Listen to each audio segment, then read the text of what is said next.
Shalom, bertemu kembali rekan yang dikasihi oleh Kristus Tuhan. Sekalipun kita dipisah oleh jarak, tapi melalui media online study ini teman-teman bukan lagi begitu jauh dan begitu dekat, kita bisa berinteraksi satu sama lain. Dalam pertemuan minggu yang kelima, rekan-rekan akan melihat sebuah perkembangan dari gereja yang dulu hanya dilihat sebagai sebuah sekte dari pengaruh Yudaisme yang begitu besar.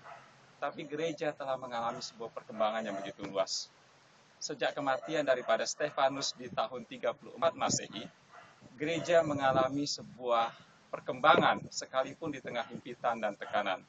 Gereja terus berekspansi, menjangkau orang-orang non-Yahudi.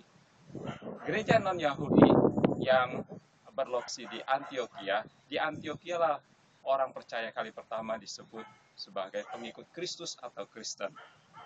Nah, di Antioquia, gereja yang mengutus Rasul Paulus dan Barnabas untuk menjalankan misinya yang pertama, untuk menjangkau orang-orang yang bukan Yahudi.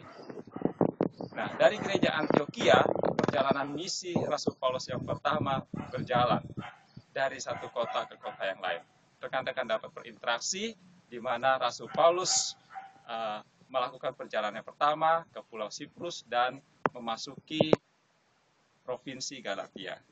Setelah Rasul Paulus kembali dari perjalanan yang pertama dan melaporkan hasil perjalanan Rasul Paulus yang pertama, ternyata di gereja Antioquia disusupi oleh orang-orang Kristen Yahudi yang memberi pengaruh yang begitu buruk terhadap orang Kristen di Antioquia. Rasul Paulus memberi respon secara khusus menulis surat yang pertama, yaitu surat kepada jemaat-jemaat di Galatia.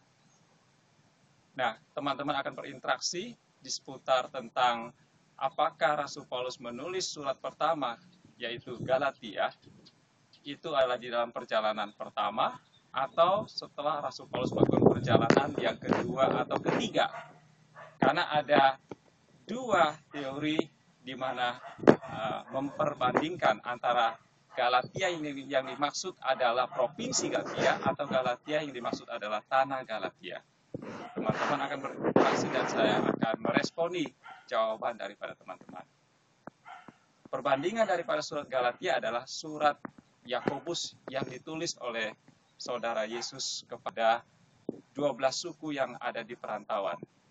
Nah, kalau surat Galatia dialamatkan bagi orang Kristen bukan Yahudi, surat Yakobus dialamatkan bagi orang Kristen Yahudi yang ada di perantauan.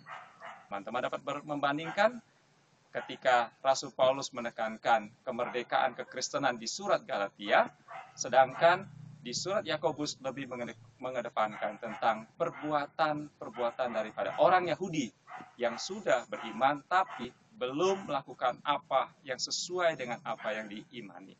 Oleh karena itu, saya tunggu interaksi teman-teman di dalam pertemuan minggu yang kelima. Tuhan memberkati teman-teman.